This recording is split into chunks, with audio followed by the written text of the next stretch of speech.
My name is Colleen Mercer. I'm 34 years old. 5 years ago, my own family stood up at my sister's funeral and declared, in front of more than 200 people, that I was the one who killed her. No trial, no evidence. My mother didn't need any of that. She simply said it loud enough for everyone to hear, and from that moment on, I became a murderer in the eyes of the people who brought me into this world. They erased me from the family. No explanations, no phone calls, nothing. Then, just a few days ago, my mother texted me. Dad is in the ICU. They say he only has 24 to 48 hours left. If you don't come, that's on you. I drove through the night to get back. When I finally reached his bedside, my father looked at me, grabbed my hand, and whispered 5 words that shattered everything I thought I knew. You weren't driving, Colleen. Open the box. Before I tell you what was inside that box, and how it completely destroyed the lie I'd been forced to live with for 5 years, please take a moment to like this video and subscribe.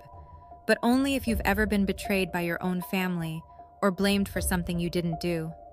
And drop your answer in the comments right now.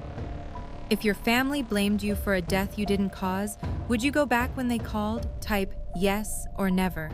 Now, let me take you back to that fateful night. The text came at 11:47 p.m. on a Thursday. I was sitting on our couch in Franklin, Tennessee. Ryan had already gone to bed. Emma's nightlight glowed down the hall. The house was quiet except for the hum of the dishwasher finishing its cycle. My phone lit up. The number wasn't saved, but I recognized the area code. 614, Columbus. Your father is in the ICU at Riverside Medical. Pneumonia, sepsis. They're saying 24 to 48 hours. If you choose not to come, that's on you. Mom. I read it 3 times. I hadn't heard my mother's voice, even through text, in 1,847 days. The number was exact.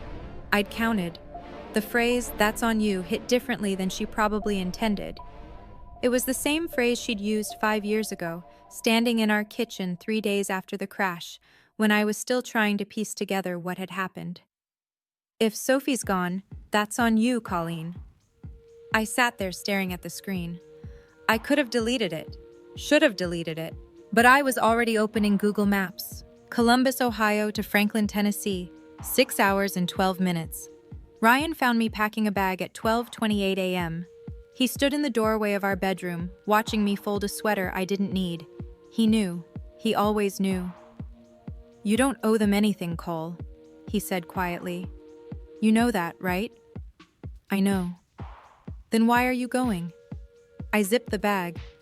Because if I don't go, I'll never stop wondering what he wanted to say. Ryan crossed the room and kissed my forehead. Call me when you get there. Not if, when. Like he knew I'd already decided. I left at 4:30 a.m. Emma was still asleep. I kissed her forehead, careful not to wake her, and whispered, Mama loves you. She stirred, but didn't open her eyes.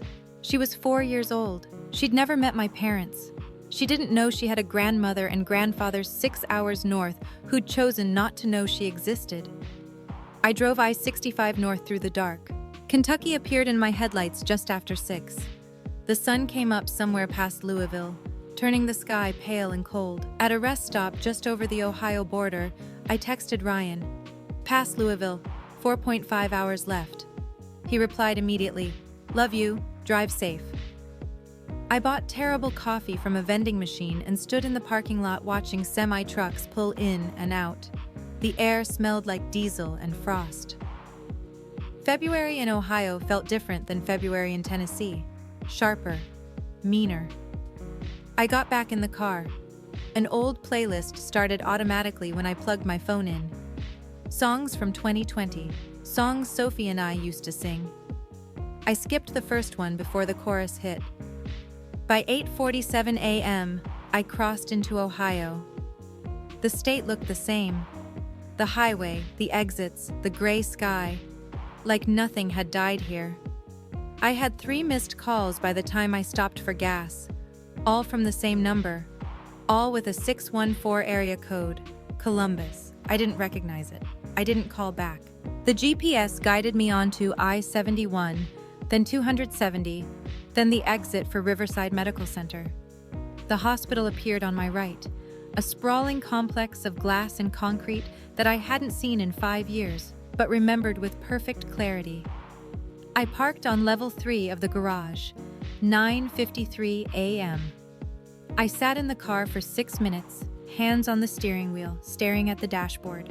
Then I texted Ryan. "I'm here." He replied immediately, "You've got this." I didn't believe him. Before I tell you what happened in that ICU room, you need to understand the night Sophie died. September 26, 2020, a Saturday. We'd spent the weekend at my parents' lake house near Buckeye Lake, a little place they'd owned for 20 years, about 40 minutes outside Columbus. It was supposed to be the last family gathering before fall really set in. Labor Day had passed. The air had that end of summer weight to it. My brother Brett was there, 37 at the time. He'd been drinking since 6 p.m., beer, then whiskey, the way he always did at family things. His fiancée Lila was with him. My parents had gone to bed around 10. Sophie was 19, a sophomore at Ohio State. She had her whole life ahead of her. She didn't want to leave. It was past 11, and Brett said Dad wanted the house locked up. He had the keys. Sophie looked at me and said, "Can we just stay one more hour? Brett's being weird." I should have listened to her. At 10:58 p.m., Sophie texted me from across the room. "Wait up, I don't want to ride with Brett driving. He's been drinking." I texted back, "I'll sit up front with him, you take the back." That text is still on my phone. I've never deleted it. It's the last thing she ever said to me. We left the lake house at 11:02 p.m. Brett insisted on driving. I was tired. I should have fought him on it, but I didn't. I thought I'd sit up front, keep him awake, make sure he stayed focused. Sophie got in the back seat behind him. I got in the passenger seat. Brett started the engine. We stopped at the speedway on Route 37. Brett wanted Red Bull. Sophie needed the bathroom. I pumped the gas. $38.50. I still remember the amount. There was a security camera above pump number 4. I didn't think about it at the time, but my father did. A year later, he paid the manager $200 for a copy of that footage. Sophie bought Skittles. Brett bought cigarettes, which was strange because he didn't smoke. Later, I realized it was a nervous tell. He was already planning something. We got back in the car, Brett in the driver's seat, Sophie behind him, me in the passenger seat. 11:08 p.m. we pulled out of the Speedway parking lot and headed south on Route 37 toward Dublin. Brett turned the music up, too loud, like he was trying to drown something out. I remember Sophie's voice cutting through. "Brett, you're going too fast." Brett snapped. I said I'm fine. Then headlights, impact, black. The next thing I remember is waking up 3 days later in a hospital room with my mother and Brett standing over me. I had a concussion. IVs in both arms, a monitor beeping steadily next to the bed. "Do you remember what happened?" my mother asked. I tried to think. My head felt full of static. "We were driving. Where's Sophie?" My mother's face told me before her words did. "Sophie didn't make it, Colleen." The air left the room. Brett stood behind her, arms crossed. His face was strange, too still, too controlled. "What happened?" I whispered. "You were driving, Col," Brett said. His voice was steady, calm, like he'd practiced. "You don't remember? You said you were fine to drive." I stared at him. "I wasn't driving." "You were," my mother said. Firm, certain. "The police said so. You don't remember because of the concussion. The doctor said memory gaps are normal." I tried to think. I tried to pull the memory back, but there was nothing, just headlights and impact, and Sophie's voice saying, "Brett, you're going too fast." But Brett was telling me I'd been driving. My mother was telling me I'd been driving, and I had a concussion. And Sophie was dead. Lila came to the hospital the next day. Brett's fiancée, a nurse at a different hospital. She gave a statement to the police. Colleen said she was okay to drive. Lila told Detective Wade Collins. Brett offered, but she insisted. She seemed fine. The crash report was filed on October 2, 2020. Apparent driver, Colleen Mercer. No charges were filed. The investigation was listed as ongoing, but nothing ever came of it. I was never arrested, never convicted, but I didn't need a conviction. My family had already decided. My father came to the hospital on Wednesday, September 30th. He stayed 8 minutes. He wouldn't meet my eyes. "You need to rest, sweetheart," he said. "Dad, I don't remember driving." He looked away. "The doctor said that's normal." Then he left, like he was running from something. I didn't know what. Sophie's funeral was on October 8, 2020. A Thursday, 2 p.m., Riverside Funeral Home in Westerville.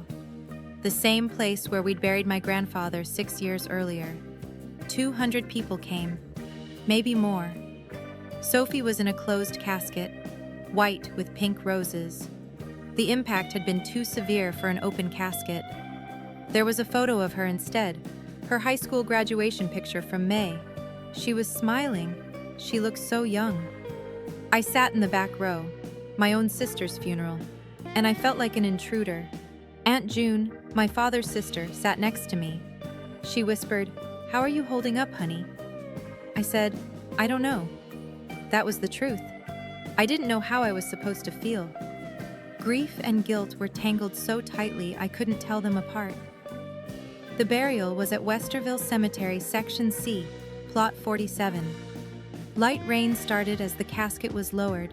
My mother stood at the graveside, Brett holding her up. My father stood next to them, staring at the ground. I stood 10 feet away, alone. Ryan was next to me, holding my hand. We weren't married yet, but he was the only person who hadn't looked at me differently since the crash. The pastor said, "We commit Sophie's body to the ground, earth to earth, ashes to ashes." My mother turned. She looked directly at me, and she said it, loud enough for everyone to hear. "You killed your sister, Colleen. You killed my baby." Not screaming, not crying, just stated, like a fact. 200 people heard her. No one said a word. Not one person defended me. Not even my father. Aunt June gasped. Ryan's hand tightened around mine. Brett didn't contradict her. He just stood there, holding my mother, his face blank. I stood there in the rain, and I realized something. I wasn't their daughter anymore. I was the daughter who killed Sophie. If your family has ever believed the person who spoke loudest instead of the person who spoke the truth, leave the word truth in the comments below. That night, my family gathered at my parents' house in Dublin. I wasn't invited. At 8:32 p.m., my father texted me, "Your mother needs space. Maybe you should too." That was the last text my father sent me, for 4 years and 4 months. In the weeks after the funeral, I heard things. From Aunt June, mostly. She was the only one who still talked to me. My mother was telling everyone I'd been speeding. That Brett had begged me to slow down. That Sophie had been scared. The story spread, through the family, through my parents' church, through the neighborhood in Dublin where I'd grown up. I became the daughter who killed her sister. Brett sent me one text on November 3rd. "You need to get help, Colleen. What you did, you need to face it." I didn't answer. I didn't block his number, though. I wanted to remember what they thought of me. By November, I'd stopped trying to convince anyone. Ryan and I got married at the courthouse on November 14th, 2020. Just us and 2 witnesses. No family, no announcement. In May 2021, we moved. Ryan got a job offer in Franklin, Tennessee. A logistics company needed a senior accountant. I found remote work doing operations coordination for a nonprofit. We packed a 26-foot U-Haul and drove south on I-65. I didn't tell my parents I was leaving Ohio. I just disappeared.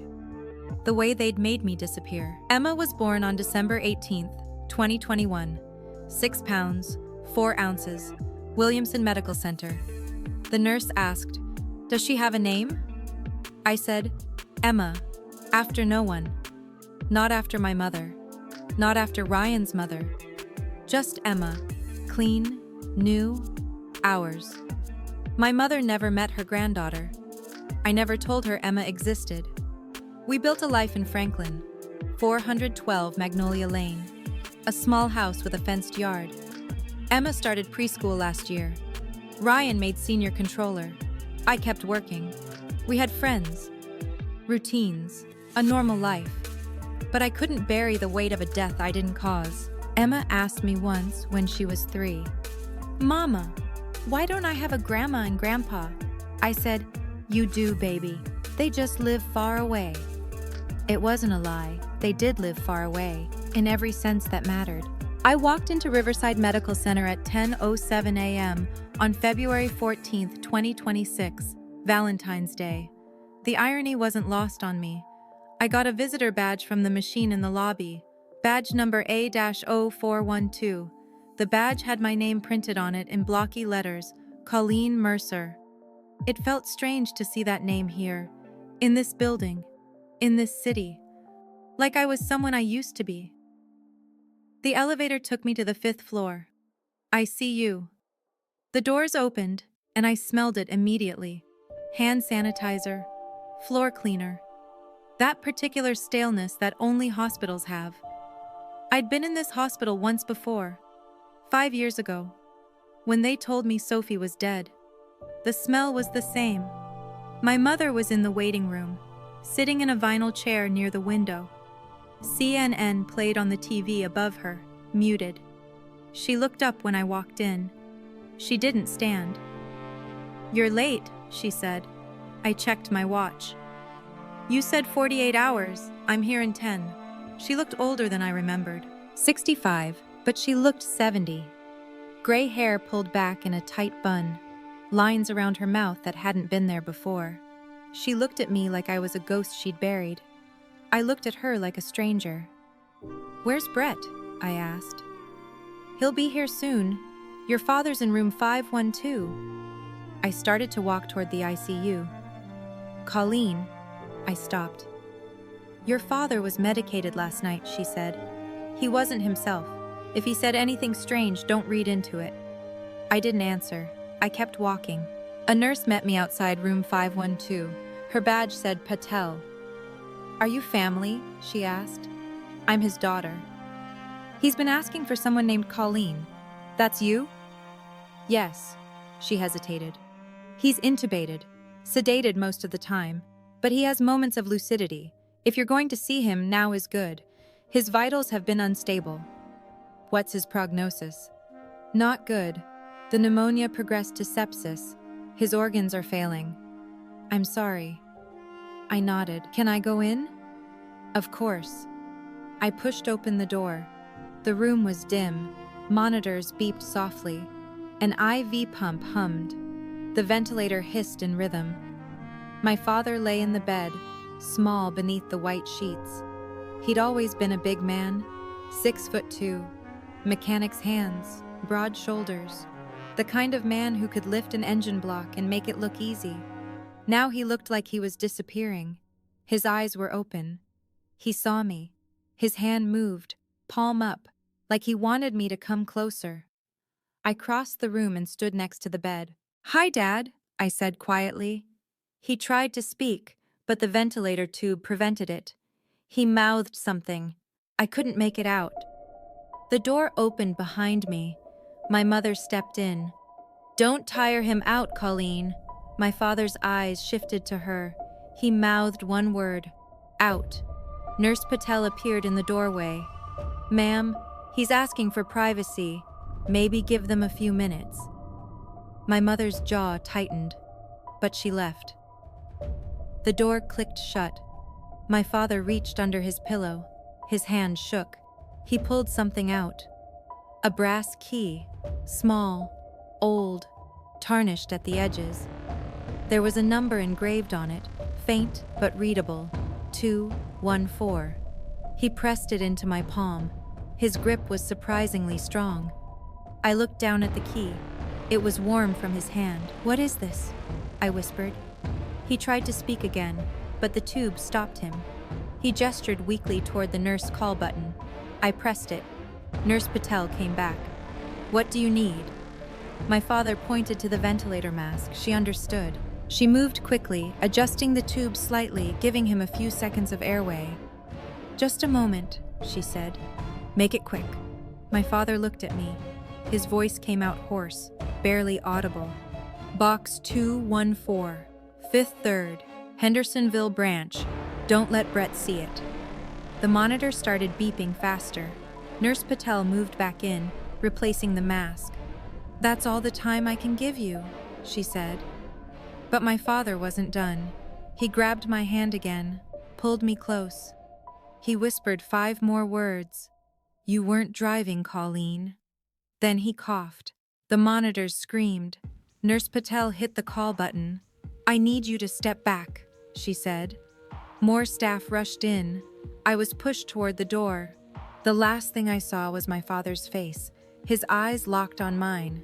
Then the door closed. Brett was in the hallway when I came out. 42 years old now, still tall, still broad, but his face had aged. There were lines around his eyes. His hair was graying at the temples. He saw me holding something. "What did he give you?" he asked. I closed my fist around the key. "Nothing." "Colleen, how's Lila?" I asked. He blinked. "She's fine. We're fine." I walked past him toward the elevator. "Where are you going?" he called after me. "To get coffee." I didn't look back. I drove to the 5th 3rd Bank in Hendersonville. It was 18 miles from the hospital, 22 minutes in midday traffic. I'd lied about the coffee. The key burned in my pocket the entire drive. "You weren't driving, Colleen. 5 years. 1,847 days. And my father had just told me I wasn't driving."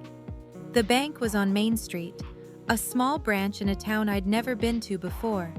I parked in the lot and sat in the car for 3 minutes, staring at the key in my hand. Then I went inside. A banker greeted me at the desk. Her name tag said Sharon. "I need to access a safe deposit box," I said. "Do you have the key and ID?" I handed her both. She looked at the key. "Box 214. Let me check the account." She typed into her computer, frowned, typed again. Then she looked up at me. "Ms. Mercer, you're listed as an authorized user on this box. Your name was added in August 2022. "What?" "Your father, Grant Mercer, added you as a co-holder on August 14th, 2022. You have full access." 3.5 years ago, he'd put my name on this box 3.5 years ago, and never told me. Sharon led me to the vault, a small room with metal boxes lining the walls. She used her key and mine to open box 214. "I'll give you privacy," she said. "Take your time." She left. I stood alone in the small viewing room, staring at the box. It was metal, about 10 inches wide, 5 inches tall, 24 inches deep. I lifted the lid. Inside were 6 manila envelopes, organized, labeled, and on top, a letter addressed to me in my father's handwriting. "Colleen, open this first." My hands shook as I picked it up. The letter was 4 pages, handwritten, blue ink, dated August 14th, 2022. Sophie's birthday. She would have been 22. "Colleen, if you're reading this, I'm either dead or dying. And I owe you the truth I should have given you 5 years ago." Brett told me that night, in the hospital chapel. It was 3:42 in the morning on September 27th, 2020, 6 hours after the crash. He found me sitting alone. He was shaking, crying. He said he was driving. He said Sophie told him to slow down. He snapped at her.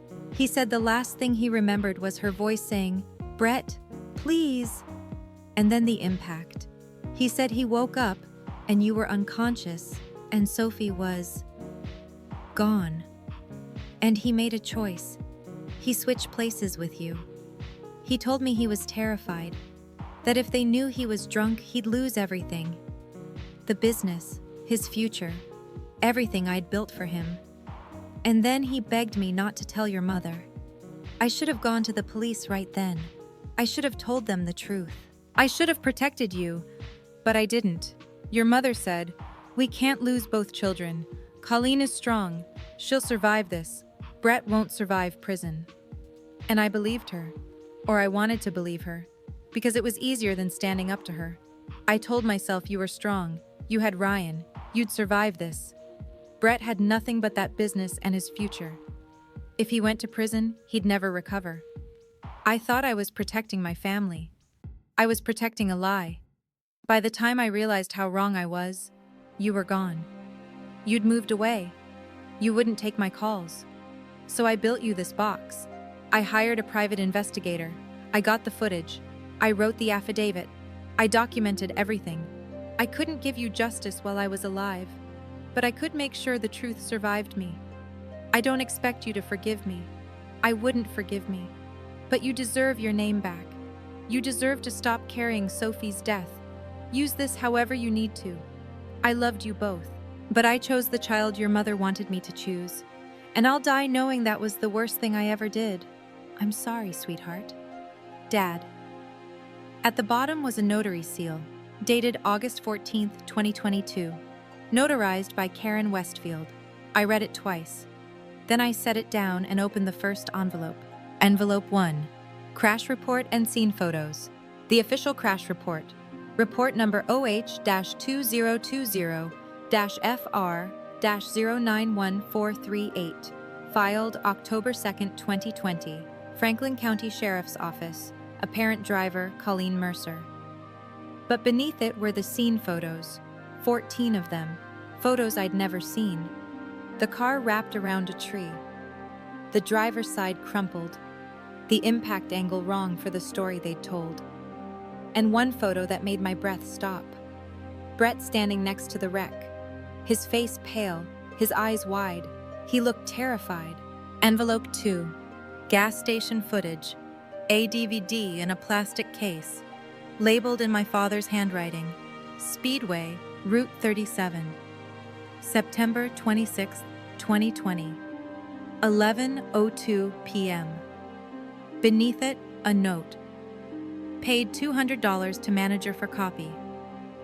GM. I couldn't watch it here, but I knew what it would show. Brett getting into the driver's seat. Envelope 3. 911 audio transcript. 3 pages. The call made by a witness at 11:21 p.m. on September 26, 2020. Caller, Jerry Palmer. Truck driver, independent witness, line 04. I saw him, the driver, going at least 65, maybe 70. On that curve, that's suicide. Operator. Can you see the driver now? Palmer. There's people around the car, I can't. Him, not her. He saw a male driver before anyone told him what to see. Envelope 4. Father's memo. 1 page. Typed. Dated September 27th, 2020. 3:42 a.m.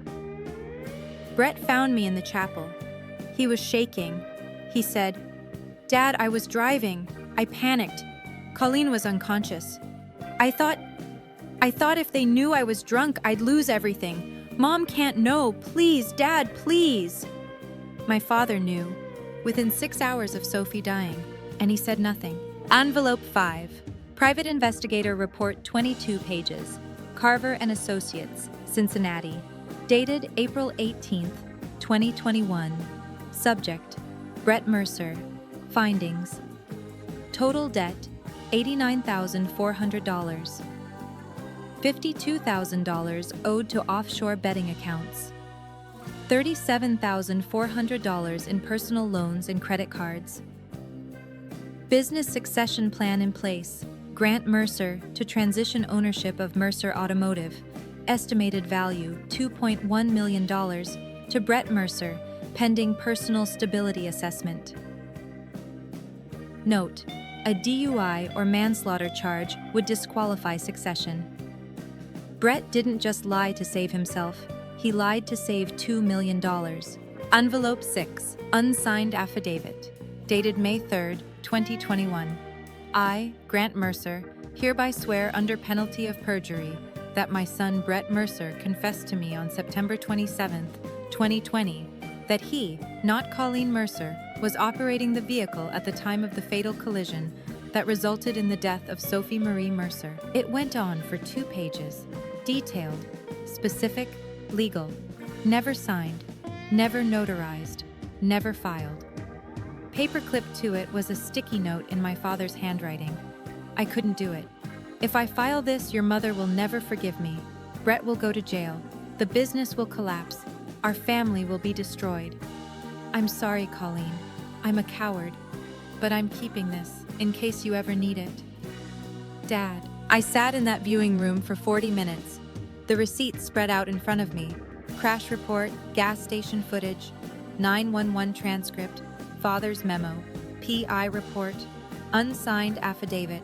My father had built me a case, ready to prosecute, ready to clear my name, and he'd never used it.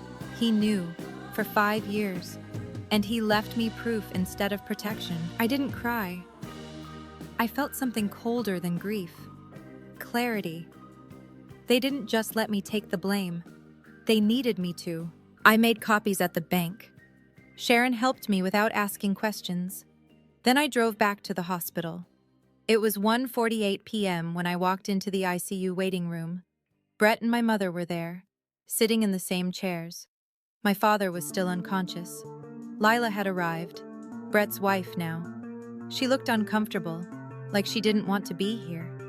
I sat down across from them. I put a manila folder on the table between us. What's that? Brett asked.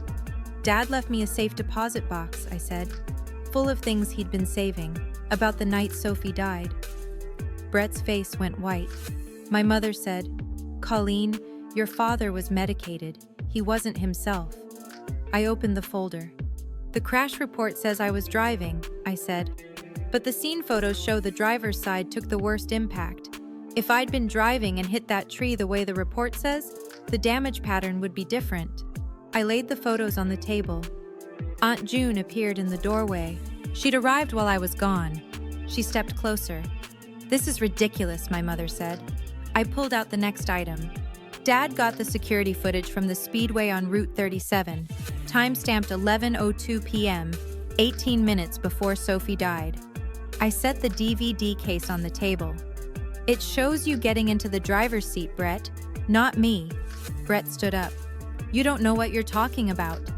His voice shook. I pulled out the 911 transcript. Call transcript, September 26, 2020, 11:21 p.m., witness Jerry Palmer. I read aloud. I saw him going at least 65, maybe 70. Him, not her, not me. Aunt June started crying. Lila was staring at Brett. My mother tried to grab the folder. I pulled it back. Dad wrote a memo at 3:42 a.m. the night Sophie died, I said. Brett found him in the hospital chapel, and Brett told him the truth. I read from the memo. I was driving, Dad. I panicked. I thought if they knew I was drunk, I'd lose everything. Brett couldn't finish a denial. His mouth opened. Nothing came out. Dad hired a private investigator in 2021, I continued. Found out you owed $89,000, that you were about to inherit a $2 million business, and that a DUI manslaughter charge would disqualify you. I set the PI report on the table. So you let me take the blame. Lila stood up. She backed away from Brett. Brett, she said, tell me she's lying. He didn't answer. I looked at my mother. Dad wrote in his letter that you told him, we can't lose both children. Colleen is strong. She'll survive this. You chose Brett. You sacrificed me to protect him. My mother's face was stone. You don't understand what it would have done to this family, Aunt June whispered. Denise, my God. I stood up. I don't want your money, I said. I want my name back. I want Sophie's death to belong to the person who caused it. And I want you to know that I'm done carrying your lie. I picked up the folder. I've made copies, one for the sheriff, one for the insurance company, one for the family attorney, and one for me. I walked toward the door. Brett called after me. Colleen, wait. No. I stopped at the door to room 512. My father was still sedated, still dying. I walked in, kissed his forehead. "Thank you," I whispered, and I left. If you were me, would you forgive a father who knew you were innocent but stayed silent for 5 years? Type yes or no in the comments. I drove back to Franklin that night. I didn't stay for my father's death. He passed at 11:38 p.m. My mother called. I didn't answer. I got the voicemail the next morning. I filed the evidence the following week.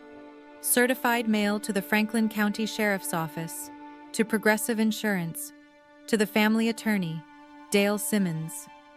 I didn't ask them to prosecute Brett. I didn't demand anything. I just wanted the truth on file. What happened after that wasn't revenge, it was consequence. The insurance company reopened the case. Brett's business partners started asking questions. Lila filed for separation in late February. My mother didn't call, didn't apologize, didn't acknowledge any of it. Aunt June texted me on February 22nd. "Brett is losing the business. Your mother won't talk to anyone. The whole family is falling apart. I'm sorry, honey, but you did the right thing." I didn't feel victorious. I felt tired, but I also felt light, like I'd put down something I'd been carrying too long. On February 26, 2026, I drove back to Ohio one last time. It was Sophie's birthday. She would have been 25.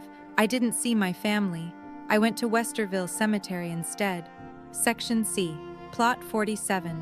The headstone said, "Sophie Marie Mercer, beloved daughter and sister." It didn't say how she died. I brought flowers, daisies. They were her favorite. Emma had drawn a picture that morning, a rainbow and 2 stick figures holding hands.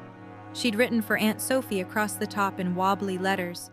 I folded it and placed it at the base of the stone. Then I knelt in the grass and spoke to my sister for the first time in 5 years. "I'm sorry it took me this long to come back," I said. "I'm sorry I let them make me believe I killed you. But I know now, and you know now. It wasn't me, Sophie. It was never me." The morning was quiet, just wind and birdsong. "I told them the truth," I said. "I gave them the receipts. I don't know if it changes anything for you, but it changed everything for me." I told her about Emma, about Ryan, about the life I'd built 6 hours south.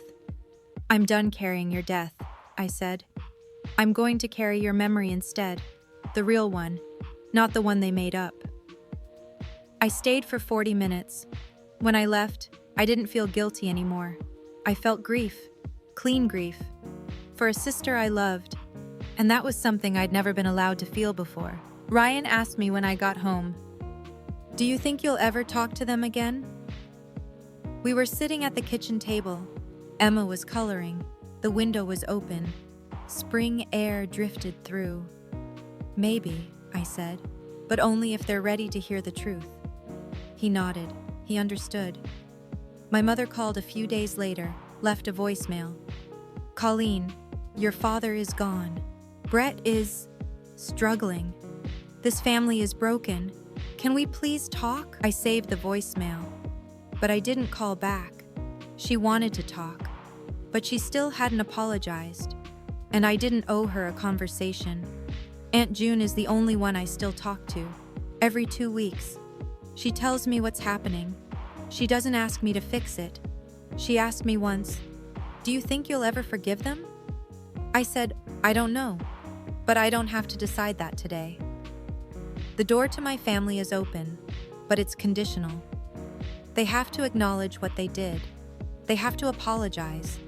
They have to accept my terms. If they want me in their lives, they have to earn it.